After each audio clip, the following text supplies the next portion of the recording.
Subling mibalik ang Saulog Tagbilaran Festival Street Dancing Competition human kini nahunong sulod sa tulo ka tuig gumikan sa pandemya. Ang Saulog Festival may kalihukan nga gihalad alang sa kapiestahan ni St. Joseph the Worker, ang patron sa Bohol. Mao kini ang nagsilbing opening salvo ug pagsugod sa tibok buwan sa Mayo nga pagtimaan sa mga fiesta sa tibok probinsya sa Bohol. Ug kay fiesta, dili mawala ang giandam nga mga pagkaon alang sa mga bisita.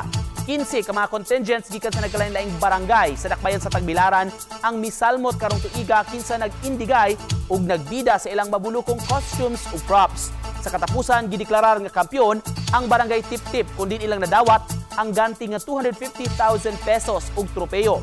Sila sab ang nakakuha sa halos tanang minor awards sama sa Best in Street Dancing, Best in Choreography, Best in Production Design, Best in Costume ug Best in Field Performance.